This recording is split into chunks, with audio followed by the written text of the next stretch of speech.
Kembali di Sapa Indonesia Malam, Saudara, Kejaksaan Negeri Sleman melakukan upaya mediasi kasus suami jadi tersangka usai bela istri yang jadi korban jambret. Kedua belah pihak, baik tersangka Hogi dan keluarga penjambret, sepakat menyelesaikan perkara dengan restoratif justice. Kejaksaan Sleman mempertemukan suami korban penjambretan bernama Hogi Minaya dengan keluarga pelaku penjambretan secara virtual. Dalam pertemuan ini kedua belah pihak sepakat untuk saling memaafkan dan sepakat untuk berdamai.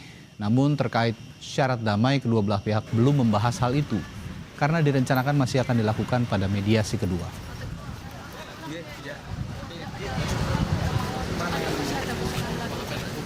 Ini tadi semua sudah hadir dan akhirnya secara langsung sudah ada saling memaafkan, saling memberi maaf, saling meminta maaf, sudah dilaksanakan. Dan tinggal nanti proses selanjutnya bentuk perdamaiannya. Mudah-mudahan 2-3 hari ke depan ini sudah ada kesepakatan keputusannya. Ya, kita prinsipnya memenuhi syarat untuk dilakukan RC, sudah memenuhi.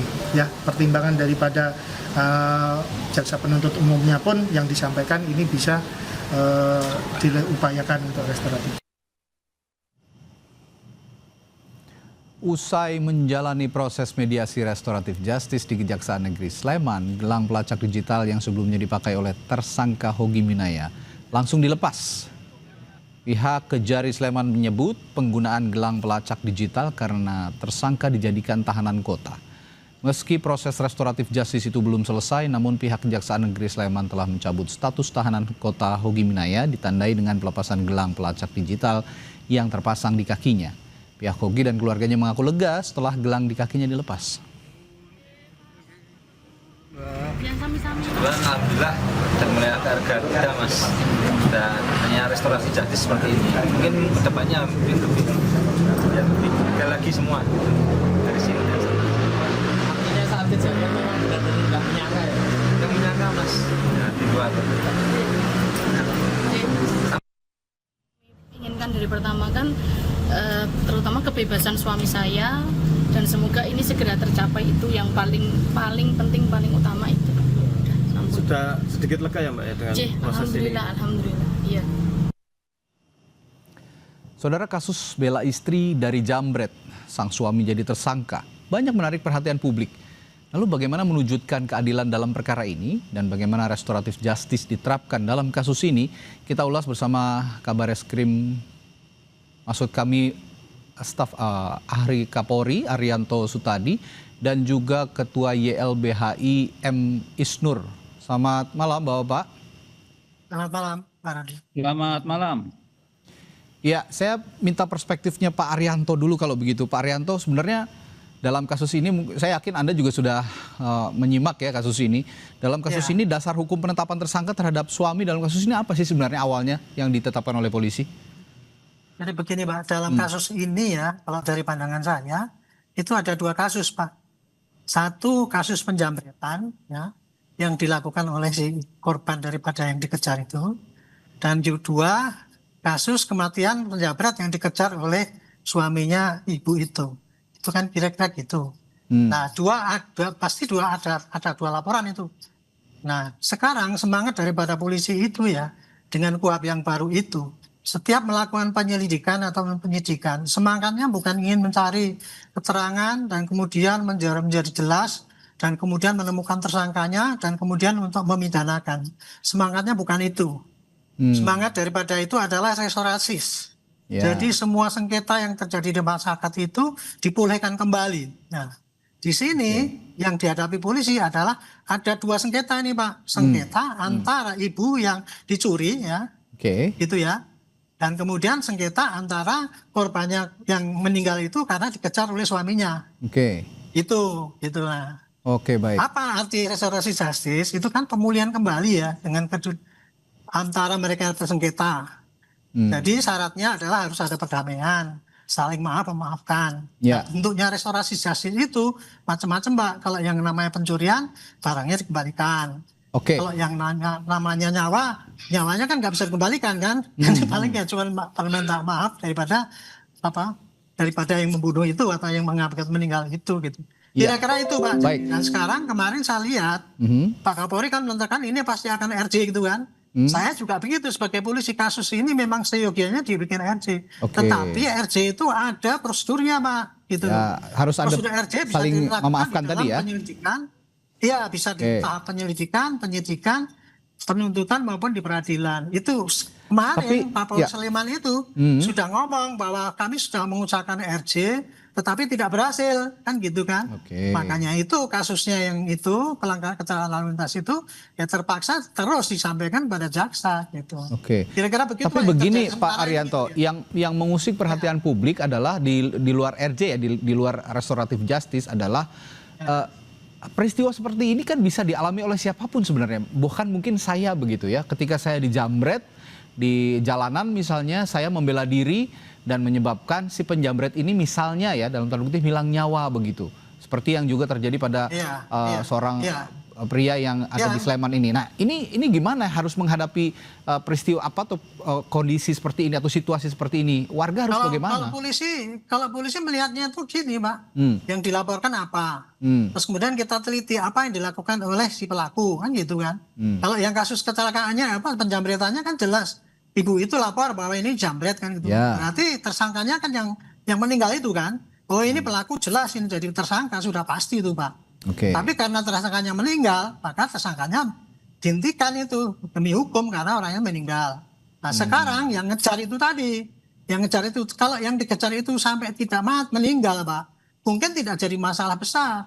Tapi karena yang dikejar itu meninggal, makanya itu kemudian timbul kan ini hak orang nyawanya hilang sehingga korbannya pasti akan nuntut gitu. Nah sekarang polisi melihatnya ini, apakah ini bentuknya kecelakaan?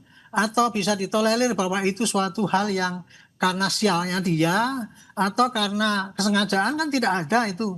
Nah dalam hal menentukan inilah maka di tahap penyelidikan saya lihat kemarin Polsek Sleman, Polres 9 Sleman ya sudah mengundang para ahli itu Pak untuk menentukan itu. Gitu. Apakah ini bisa di RJ atau tidak? Nah, karena bisa di RJ kan sudah diusahakan. RJ itu kan yang mengusulkan Pak menurut kuhap yang baru bisa para korban dan pelaku, bisa dari para penyidik. Nah di sini penyidik katanya sudah menawarkan tetapi tidak mau kan gitu. Ya otomatis penyidik ya hanya bisa meneruskan ini kasus ini.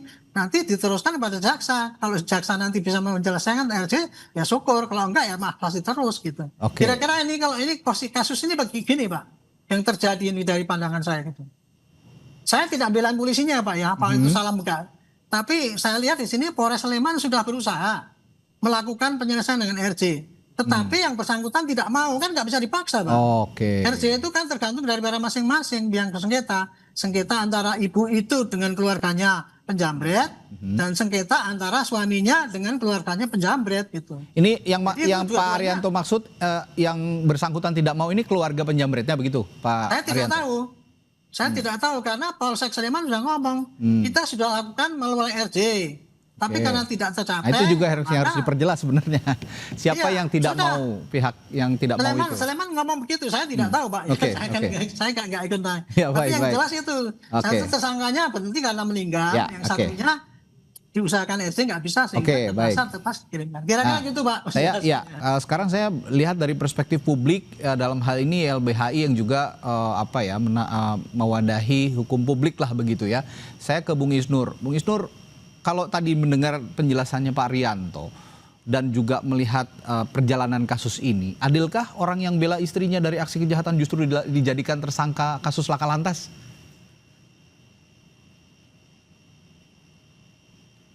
Bung Isnur?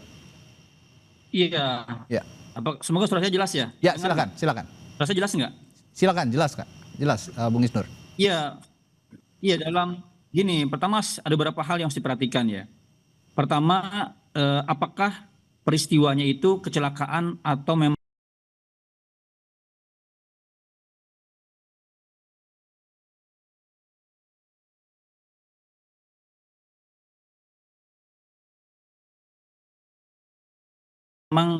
ditabrak? Itu harus jelas dulu, Mas. Karena kalau kecelakaan akibat lalai itu kan berbeda gitu. Misalnya dia ngejar ya. Kalau dia kecelakaan bukan karena kesalahan dari hak gini gitu. Itu berbeda dengan kalau dia memang niat menabrak orang ini. Itu berbeda konteks, berbeda penerapan pasalnya, berbeda unsur perbuatannya. Ini akan mempengaruhi semuanya. Nah, saya tidak bisa menilai karena itu ranahnya adalah ranah dari Hogi ya, dan juga para penyidik ya.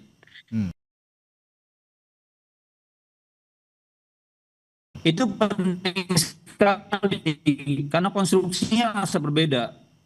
Kalau kemudian di kecelakaan ya, bisa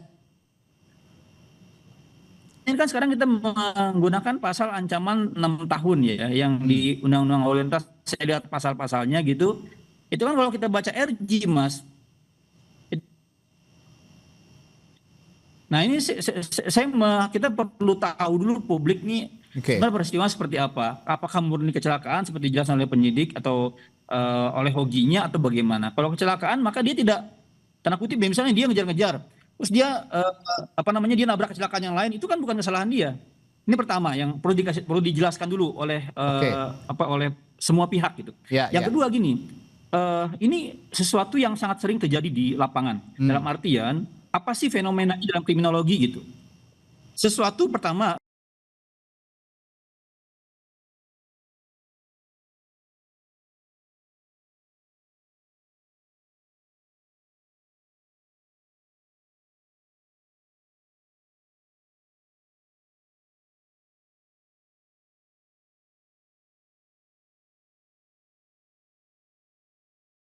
kita patut khawatir ya, karena apakah angka penjamretan ini terus terjadi, karena upayanya nanti penyelesaiannya harus juga bukan hanya menangani kasus tapi juga bagaimana menghentikan atau menyetop, atau ke depan bagaimana kriminologi itu meminimalisir kejahatan. Yang kedua adalah ketika ada kejadian, ini kan butuh literasi hukum. Kenapa dia mengejar? Apakah misalnya ketika dia dapat kejahatan, dia tidak percaya ketika dia lapor?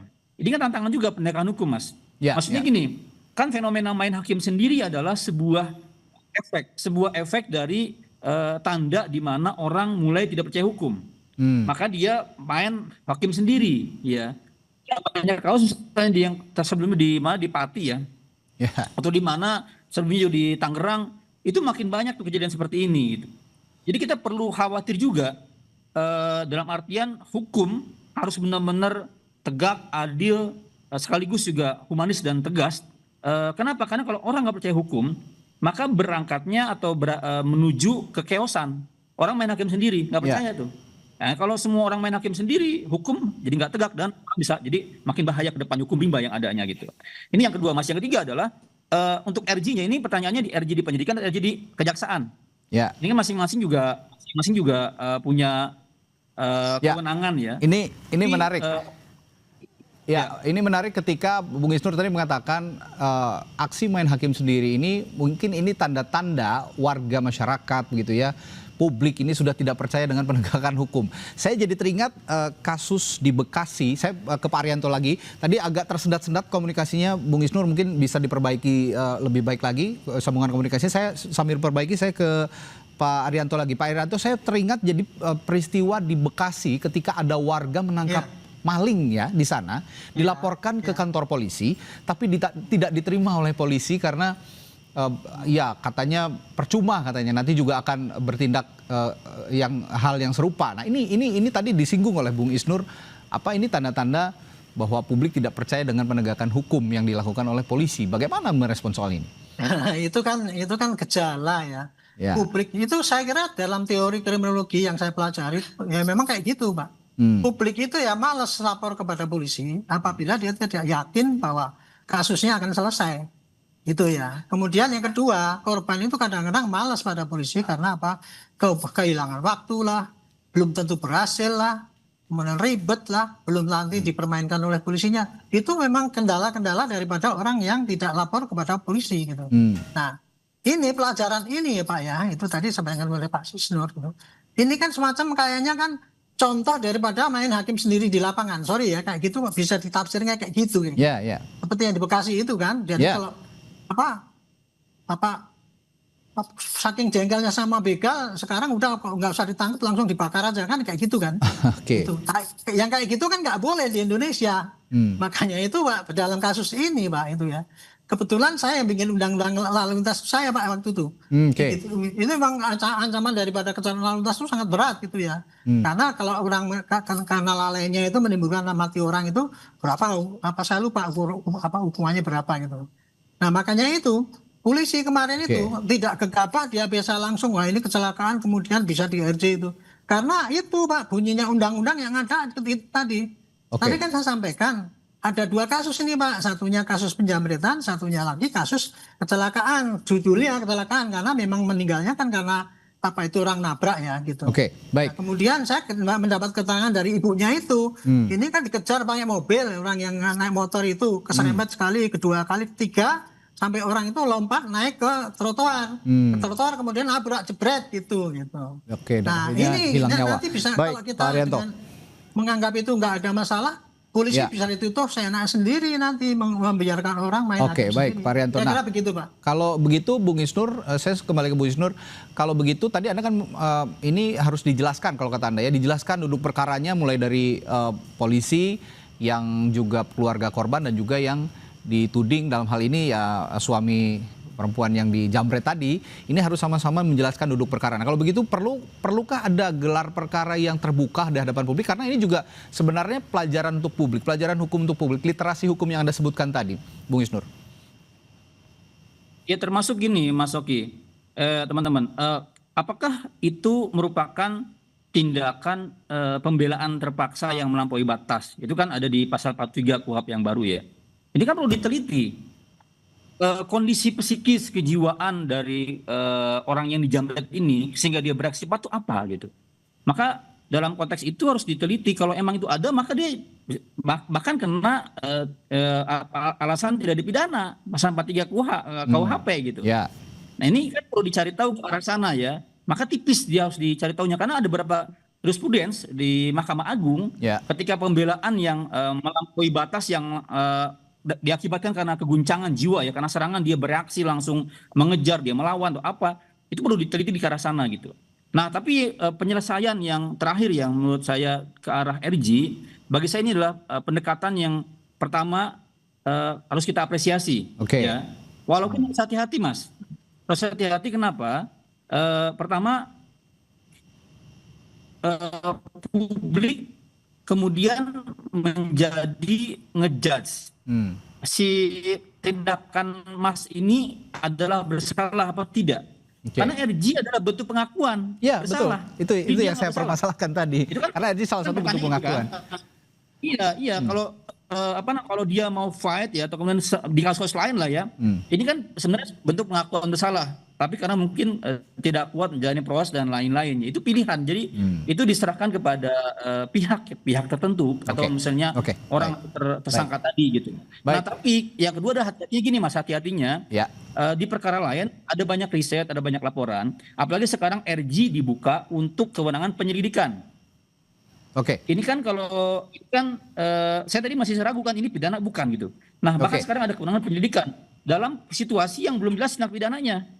Nah khawatirnya ini menjadi ruang transaksi Mas. Betul. Ruang transaksi, baik, Bung Isnur. Kemudian ruang pemerasan oleh aparat itu yang hati-hati. Baik Bung Isnur, ini tampaknya memang harus dijelaskan ulang sepertinya ya duduk perkaranya nanti kalau memang sudah reda semuanya sudah berdamai dan memang dalam kondisi seperti ini restoratif justice menjadi menjadi jalan tempuh yang paling baik sepertinya untuk menyelesaikan kasus ini ketika nanti sudah sama-sama dingin, sudah sama-sama damai, mungkin bisa dijelaskan kembali bagaimana duduk perkara dan sebagai ini juga sebagai literasi hukum kepada publik supaya publik tidak terjebak dalam situasi-situasi yang menyulitkan seperti ini. Terima kasih staf ahli Kapolri Arianto Sutadi dan juga Ketua YLBHI M. Isnur sudah berbagi perspektifnya, berbagi pandangannya malam hari ini. Sampai jumpa lagi, selamat malam.